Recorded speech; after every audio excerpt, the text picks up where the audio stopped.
नमस्कार प्रिय बच्चों, हमने पूर्व में जार्ज पंचम की कहानी के अंतर्गत हमने पढ़ा कि रानी एलिजाबेथ जो है वो इंग्लैंड से भारत आ रही हैं। तो उनके दौरे को लेकर के बहुत विशेष तैयारियां युद्ध स्तर पर दिल्ली में भी हो रही हैं और दिल्ली का काया पलट सा हो रहा है। तो अब आगे पढ़ते हैं।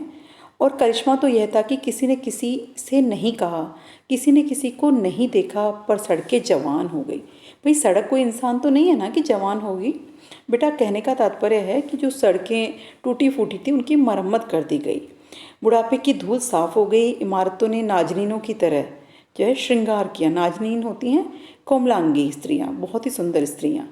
तो इमारतें कोई मनुष्य नहीं है कि वो श्रृंगार करे, कहने का मतलब उन पर रंग रोगन किया गया।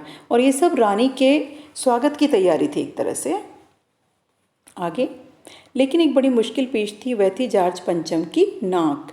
नई दिल्ली में सब कुछ था, सब कुछ होता जा रहा था, सब कुछ हो जाने की उम्मीद थी, पर जार्ज पंचम की नाक बड़ी मुसीबत थी।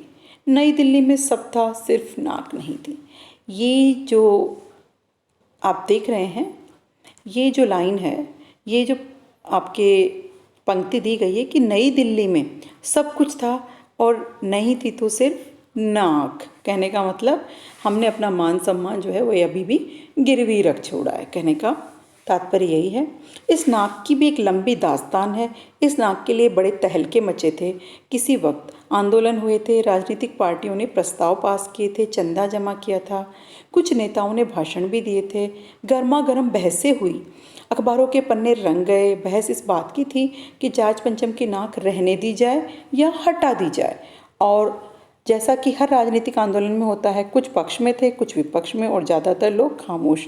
खामोश रहने वालों की ताकत दोनों तरफ थी। अब यहाँ बताया गया है कि जो नाक है उसकी एक लंबी सी दास्तान है। उसके लिए बहुत तहलका मचा हुआ था।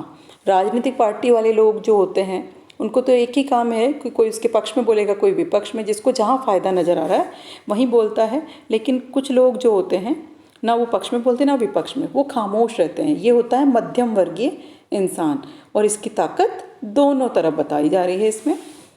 यह आंदोलन चल ही रहा था। जार्ज पंचम की नाक के लिए हथियारबंद पहरेदार तैनात कर दिए गए थे। क्या मजाल कि कोई उसकी नाक तक पहुंच जाए।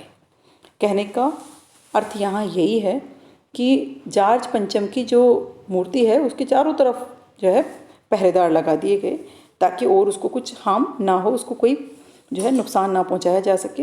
हिंदुस्तान में जगह जगह ऐसी नाकें खड़ी थी, और जिन तक लोगों के हाथ पहुंच गए उन्हें शान शौकत से उतार कर अजायब घरों में पहुंचा दिया गया। कहीं कहीं तो शाही लाट होती है खंबा या मूर्ति की नाकों के लिए गुरिल्ला युद्ध होता रहा।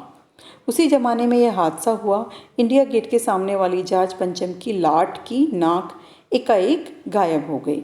कि ये जो जार्ज पंचम की नाक है ये इंडिया गेट के सामने वाले जो बगीचा है उसी में लगी हुई थी।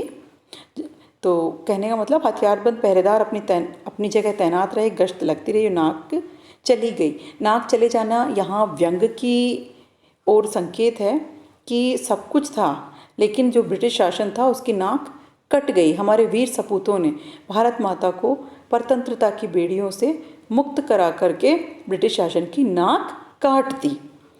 रानी आए और नाक ना हो। एकाएक परेशानी बढ़ी, बड़ी सरगर्मी शुरू हुई। देश के खेर खवाहों मतलब भलाई चाहने वालों की एक मीटिंग बुलाई गई और मसला पेश किया गया कि क्या किया जाए। कभी वह सभी सहमत थे कि अगर ये नाक नहीं है तो हमारी नाक नहीं रह जाएगी। उच्च स्तर पर मशवरे हुए, दिमाग खरोचे गए, तय किया गया कि हर हालत में इस नाक का होना बहुत ज़रूरी है। यह तय होते ही मूर्तिकारों को हुक्म दिया गया वह फ़ौरन दिल्ली में हाजिर हो। तो पूरी जो उठापटक है वो नाक को लेकर के है, और उसी के लिए जो है ये प्रयास किए जा रहे हैं, इसमें बताने का प्रयास किया गया है। धन्यवाद।